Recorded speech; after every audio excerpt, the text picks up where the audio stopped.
حارث گاڑی پوش میں کھڑ کے سیدھا کچن میں آیا تھا۔ جانتا تھا کہ وہ وہیں ملے گی اور اس کا اندازہ صحیح تھا۔ وہ وہیں تھی، کاؤنٹر کے سامنے کھڑی چائے بنا رہی تھی۔ یہ کیا حرکت تھی مناحل؟ وہ کچن کے دروازے کے پاس کھڑا سنجیدگی سے پوچھا تھا، لیکن اس نے جواب نہیں دیا تھا۔ مناحل، میں تم سے بات کر رہا ہوں، حارث نے ایک دفعہ سہلتی سے کہا تھا۔ سن رہی ہوں، اس نے پلٹ کر ایک ناراضگی بڑی نظر اس پر ڈالی تھی اور دوبارہ چائے کی طرف متوجہ ہو گئی۔ تو پھر جواب کیوں نہیں دے رہی میری بات کا؟ کیا جواب دوں میں تمہاری بات کہاں؟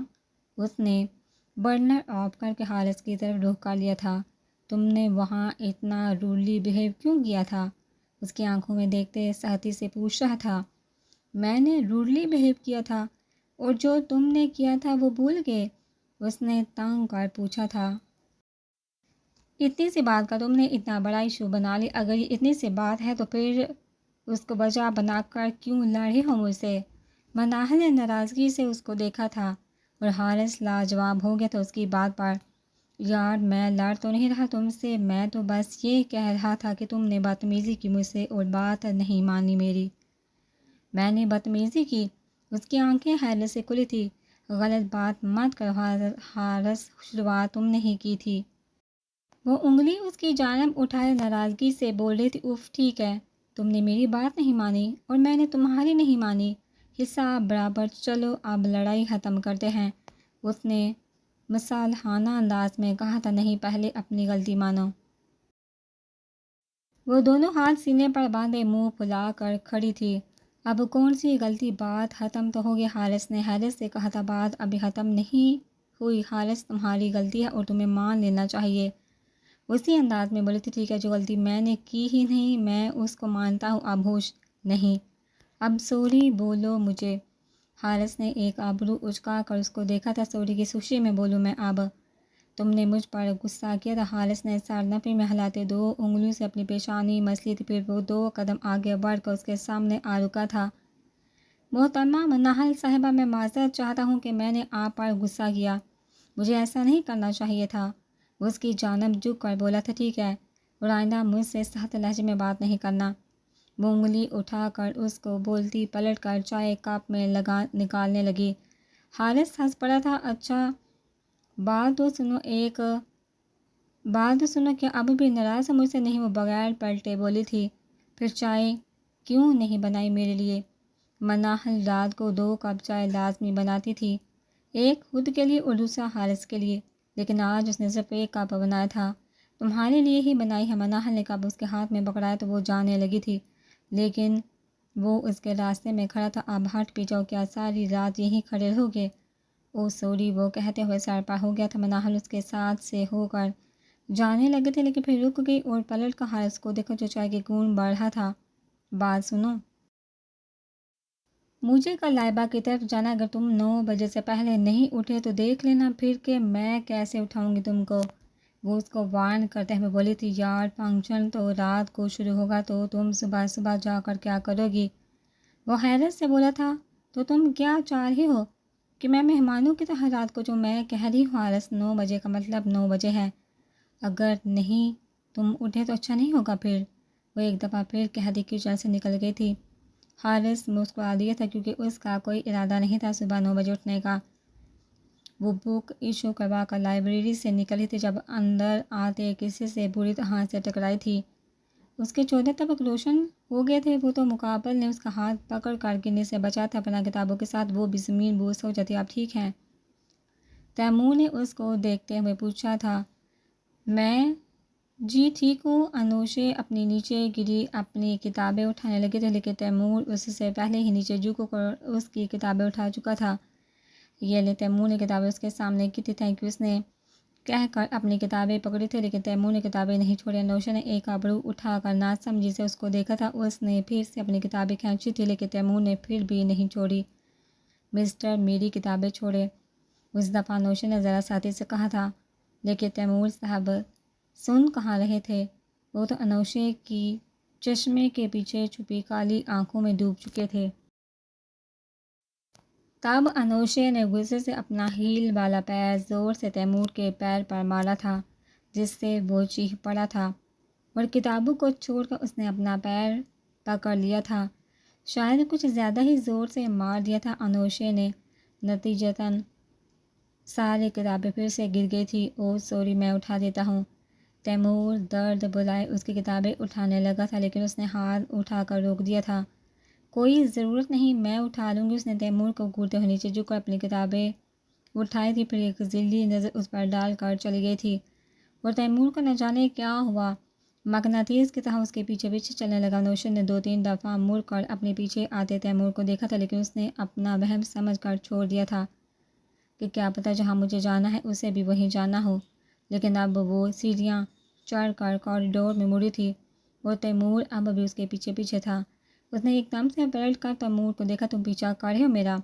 اس نے ناک پر پیسلے چشمے کو دوبارہ سے آنکھوں پر جما کر گھور کر تیمور کو دیکھا تھا، جو اس کے ایک دم سے رک جانے پر بوکھلا گیا تھا۔ نہیں، میں آپ کا پیچھا نہیں کر رہا، اس نے خود کو کمپوز کرتے ہوئے کہا۔ تو پھر میرے پیچھے کیوں چل رہے ہو تم؟ ہاں، وہ خطرناک تیوری اس سے گھوری تھی۔ مجھے نہیں پتا، تیمور نے سادگی سے کہا تھا، جس پر انوشی کی آنکھیں حیرت سے پھیلی تھی۔ دیکھو، ڈرامے بند کرو اپنے اور اب میرے پیچھے نہیں آنا، وہ غصے سے اس کو وارن کرتے ہوئے بولی تھی۔ میں آپ کے پیچھے نہیں آیا مس، تیمور نے اب بھی سادگی سے کہا تھا۔ ابھی تو تمہیں جن بھوت اٹھا کر لائے ہیں نا میرے پیچھے۔ اس نے طنزیہ تیمور کو دیکھا تھا، جو اس کی آنکھوں میں پھر سے ڈوبنے کی تیاری کر رہا تھا۔ میرے چشمے کو گھورنا بند کرو، وہ چیخی تھی۔ آپ غلط سمجھ رہی ہیں، میں آپ کے چشمے کو شٹ اپ، اب اگر تم میرے پیچھے آئے نا تو میں کمپلین کر دوں گی تمہاری، اور آئندہ اپنی شکل نہیں دکھانا مجھے، ورنہ سر پھاڑ دوں گی تمہارا۔ انوشے غصے سے اس کو گھورتے وہاں سے چلی گئی تھی۔ یہ کیا ہو گیا تھا مجھے؟ تیمور نے اپنا سر دونوں ہاتھوں میں تھام لیا تھا۔ یار، آج کتنا سکون ہے یونی میں، ان 3 چڑیلوں کے نانے سے، حیدر نے خوشی سے کہا تھا۔ تو نے مناہل کو چڑیل بولا؟ حارث نے اس کو گھورتے ہوئے کہا تھا۔ اوئے لائبہ کو چڑیل مت بول، اشرف نے اس کے سر پر ہاتھ مارا تھا۔ کوئی ہے جو ذرنور کے لیے آواز اٹھائے؟ کوئی نہیں ہے، چلو کوئی بات نہیں۔ ہاں تو میں کہہ رہا تھا کہ کتنا سکون ہے نا یونی میں میری ہونے والی دونوں بابیوں اور چڑیل کے نانے سے، حیدر اسی انداز میں بولا تھا۔ وہ تینوں ہنس پڑے تھے۔ کاش ذرنور یہاں ہوتی اور تیری بات سن کر تجھے اس دنیا سے روانہ کر دیتی، حارث نے ہنستے ہوئے کہا تھا۔ ویسے ریاض، تجھے اس کے لیے آواز اٹھانی چاہیے تھی۔ اشرف نے ہنستے ہوئے ریاض کو دیکھا تھا، جو برگر کھا رہا تھا۔ اس کی بات سن کر اس نے برگر چھوڑ کر دونوں ہاتھ اس کے سامنے جوڑ دیے تھے۔ نہیں بھائی، مجھے تو معاف ہی رکھ، اگر میں نے اس کی سار لی نا تو وہ اس حیدر سے پہلے میری جان لیتی، اور پتہ ہے کیسے بولتی۔ ریاض نے ان تینوں کو دیکھا تھا جو ہنستے ہوئے اسی کو ہی دیکھ رہے تھے۔ چل کر دکھا، وہ تینوں جوش سے بولے تھے۔ حیدر نے تو اپنا موبائل ہی نکال لیا تھا۔ اس کی ویڈیو بنانے کے لیے ریاض کرسی پر تھوڑا آگے ہو کر بیٹھا تھا، گردن کو اکڑا کر اس نے اپنی آنکھیں پوری کھولی تھی۔ اب وہ حیدر کو گھورتے ہوئے چیخ کر بول رہا تھا۔ ریاض، تمہاری ہمت کیسے میری سار لینے کی؟ ہاں، کس نے بولا تھا تم کو میری سار لینے کو؟ بولو، جواب دو۔ نہیں ہے جواب، کوئی بات نہیں۔ ڈز دو گولی میرے سینے میں اور میں جہنم میں۔ وہ چاروں ہنسے بے حال ہو گئے تھے۔ جبھی تیمور ان کے پاس آیا تھا۔ کیا ہوا تم لوگوں کو، ایسے پاگلوں کی طرح کیوں ہنس رہے ہو؟ تیمور ان کو ناسمجھی سے دیکھتا نڈھال سا کرسی پر گر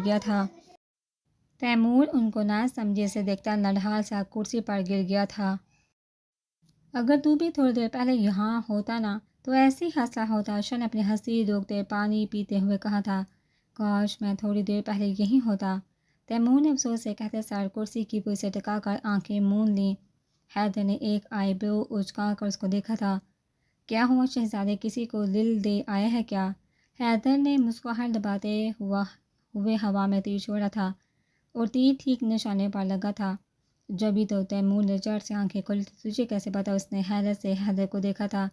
ارے ہم تو اڑتی چڑیا کے پر گن لیتے، پھر تو کیا چیز ہے؟ چل شاباش، جلدی سے شروع ہو جا، کون ہے، کہاں رہتی ہے، کیا کرتی ہے، جلدی بتا۔ وہ چاروں اس کو گھیر کر بیٹھے تھے۔ کمینوں، پیچھے ہٹو، مجھے سانس نہیں آ رہا۔ وہ سب جوش میں کچھ زیادہ ہی تیمور کے قریب ہو کر بیٹھ گئے تھے، جبھی وہ چیخا تھا۔ اچھا پیچھے ہو جاؤ۔ ریاض، حارث اور اشرف تو پیچھے ہو گئے تھے، لیکن حیدر نہیں ہوا۔ جلدی بتا، کیا نام ہے اس کا؟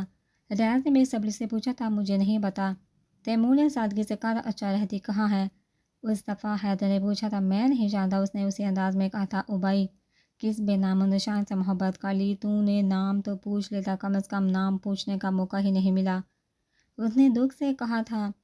اوئے دیودار، سیدھی طرح سے بتا، ساری بات کہاں ملی؟ کہاں ملی تم دونوں؟ کیا کیا باتیں ہوئی جلدی بتا۔ حیدر کے کہنے پر اس نے ساری بات ان کو بتا دی تھی، جو سنجیدگی سے اس کو سن رہے تھے۔ یار میں کیا کروں اب؟ تیمور نے بے چارگی سے ان سب کو دیکھا۔ تو شرم کر تیمور، ناک ہی کٹوا دی تو نے تو، ریاض نے افسوس سے کہتے ہوئے اس کے سر پر ہاتھ مارا تھا۔ ابے تجھے ضرورت ہی کیا تھی اس کے پیچھے جانے کی؟ کیا امپریشن پڑا ہوگا اس پر تیرا؟ حارث نے بھی اس کو گھورا تھا۔ یار کہہ تو رہا ہوں کہ میں جان بوجھ کر تھوڑی گیا تھا، اس کے پیچھے پتہ نہیں کیا ہو گیا تھا، اس نے برا مان کر کہا تھا۔ چل اب کیا چاہ رہا ہے تو؟ حیدر کے پوچھنے پر وہ جلدی سے بولا تھا۔ دوستی کو تو بھول جا اب تو، وہ جو حرکت تو نے کی ہے نا اس سے تو وہ تجھے کوئی تھرڈ کلاس عاشق ہی سمجھ گیا۔ اشر کہتے ہوئے کھڑا ہو گیا۔ تو اب تو کہاں جا رہا ہے؟ بھائی میری منگنی آج اور تم لوگوں نے مجھے جہاں بٹھایا ہوا ہے، چپ کر کے بیٹھ جا اشر، پہلے میرا مسئلہ حل کر پھر جانا۔ ویسے بھی منگنی رات کو ہے، تو ابھی سے جا کر کیا کرے گا؟ تیمور نے اس کا ہاتھ پکڑ کر دوبارہ بٹھا لیا تھا۔ یار اشر، حارث، تم دونوں تو کافی ایکسپرٹ ہو اس معاملے میں، تم ہی میرا مدد کرو۔ تیمور نے بے چارگی سے کہتے ان دونوں کو دیکھا تھا، جو اس کی بات سن کر ہاتھ پہ ہاتھ مار کر ہنس پڑے تھے۔ رہنے دے بھائی، تجھ سے نہیں ہوگا، بڑے دل گردے کا کام ہے لڑکی پٹانا، حارث نے ہنستے ہوئے کہا تھا۔ یار تم لوگ میری بات کو سیریس ہی نہیں لے رہے۔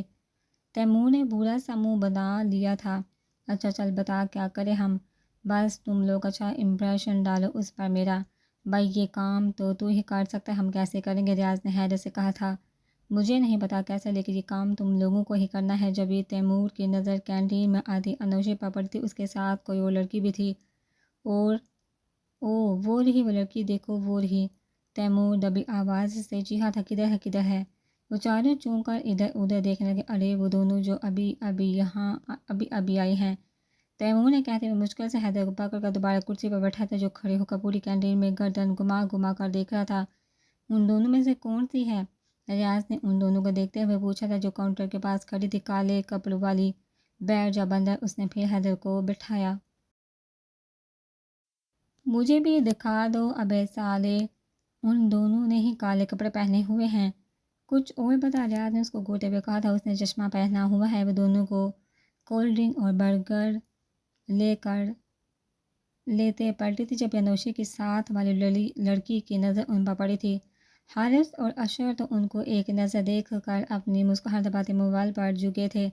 ریاض جو تقریباً اپنی پوری آنکھیں کھولے ان کو دیکھ کم اور گور زیادہ رہا تھا، اور حیدر ان کو دیکھنے کی ناکام کوشش کر رہا تھا، کیونکہ بیچ میں اشر کا سر آ رہا تھا۔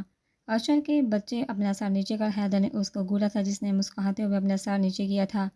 تیمور نے تو ان کو دیکھ کر اپنا منہ دوسری طرف کر لیا تھا کہ کہیں انوشی کی نظر نہ پڑ جائے اس پر۔ وہ دونوں تو کینٹین سے چلی گئی تھی۔ پیچھے حیدر اور ریاض ہنسی سے بے حال ہوتے ایک دوسرے پر گر رہے تھے۔ ابے سالے، تو جس پوری دنیا میں سے وہ چشمش ملی تھی؟ ریاض نے ہنسے ہوئے اس کے کندھے پر ہاتھ مارا تھا۔ ہمیں تو تیرا چشمہ لے دوں بس صنم، ہا ہا ہا۔ حیدر کی بات پر اشر اور حارث بھی کہہ کر لگا کر ہنس پڑے تھے۔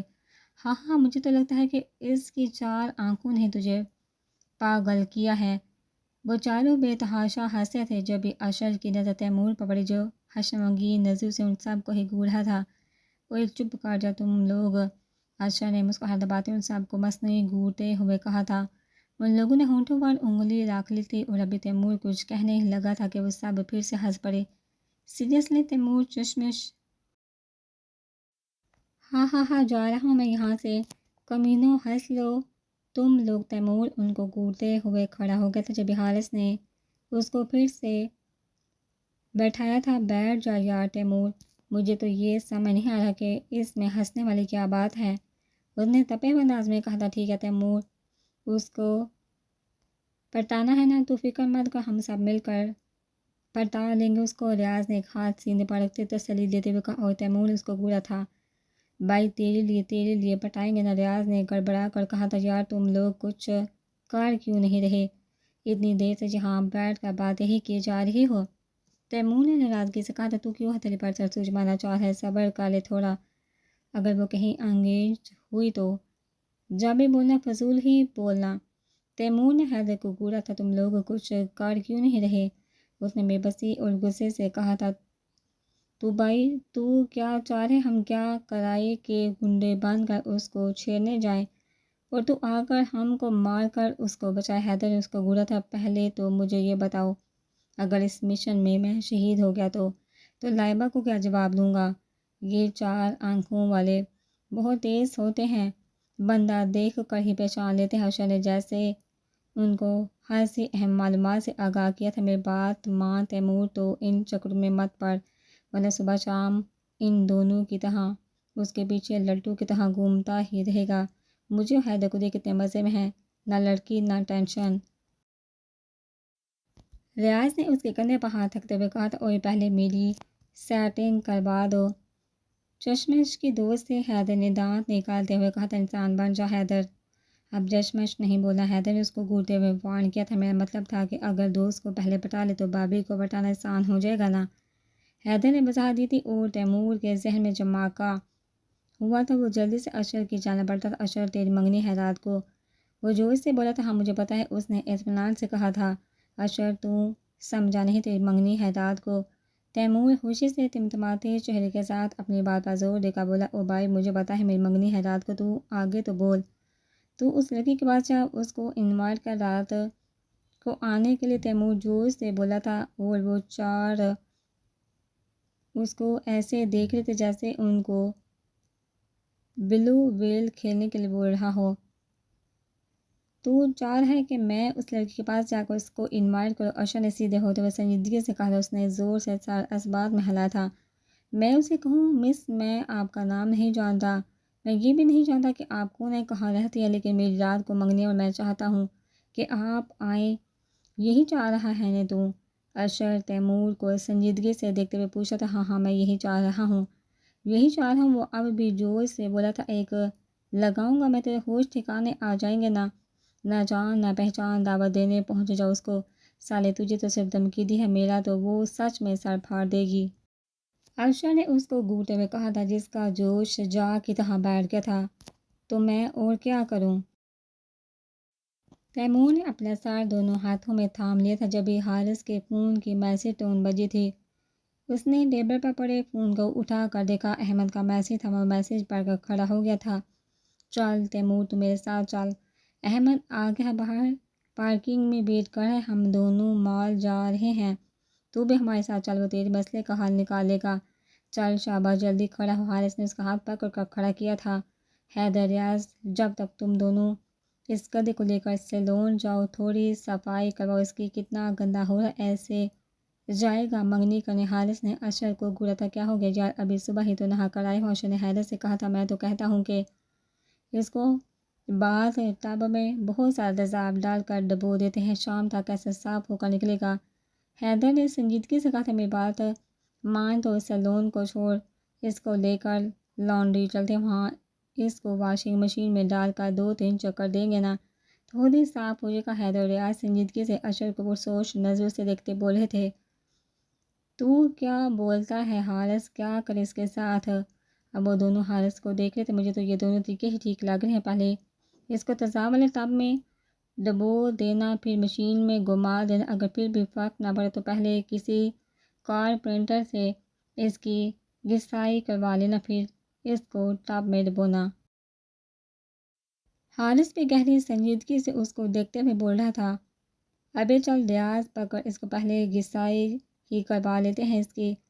حیدر نے سنجیدگی سے کہا تھا، پاگل ہو کیا تم لوگ؟ اشر حیرت سے چیخ پڑا تھا، اور دوسرے لمحے وہ تینوں اشر کی ہوائیاں اڑتی شکل دیکھ کر کہکا لگا کر ہنس پڑے ہوئے مذاق کر رہے تھے، ہم تیری شکل دیکھا کمینوں، میری جان نکال دی تھی تم نے۔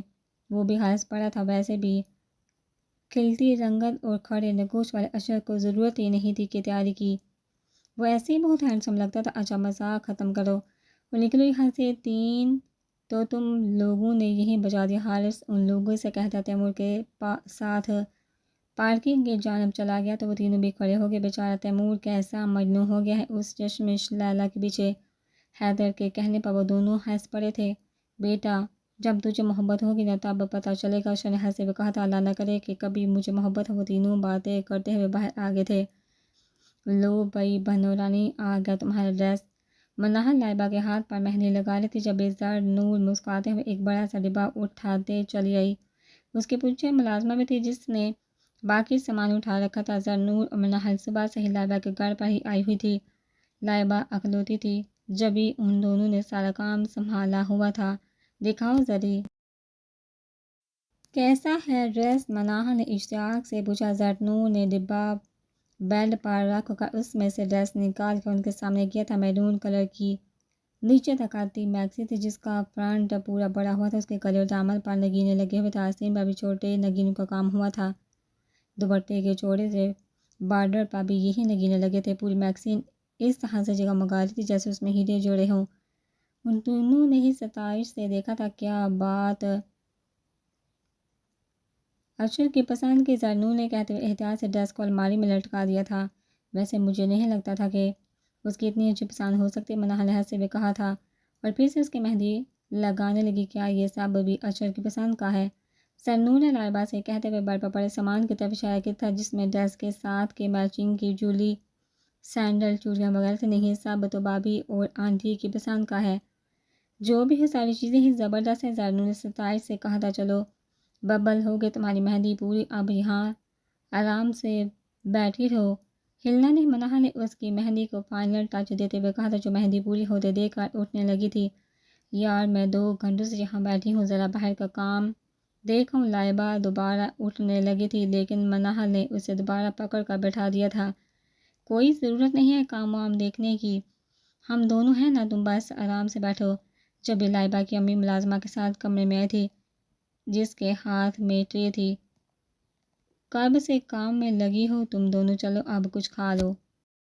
انہوں نے مسکراتے ہوئے کہا تھا، پھر ملازمہ کو اشارہ کیا جس نے ٹرے ٹیبل پر رکھ دی تھی۔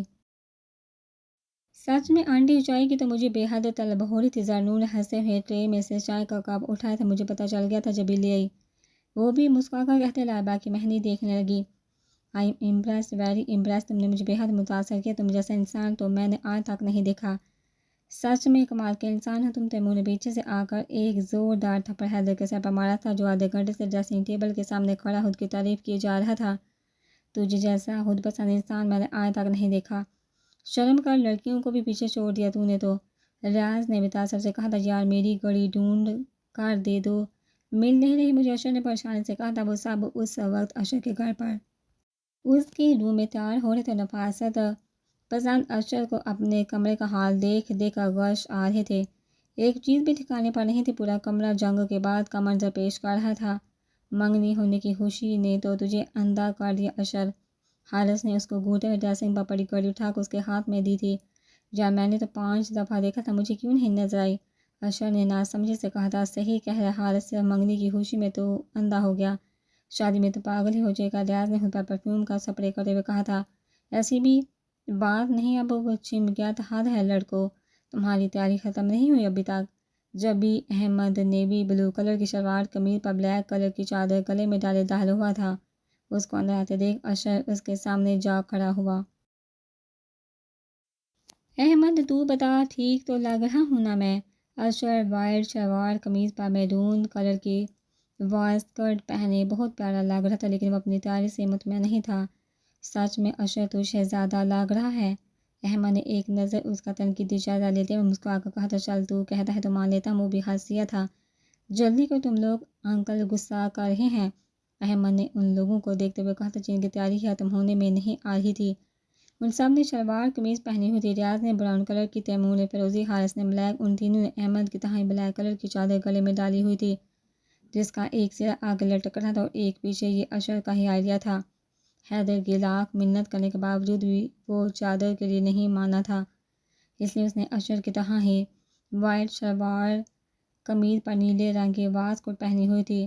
زر نور اور منال اس وقت استقبالیہ پر کھڑی مہمانوں کو ریسیو کر رہی تھی۔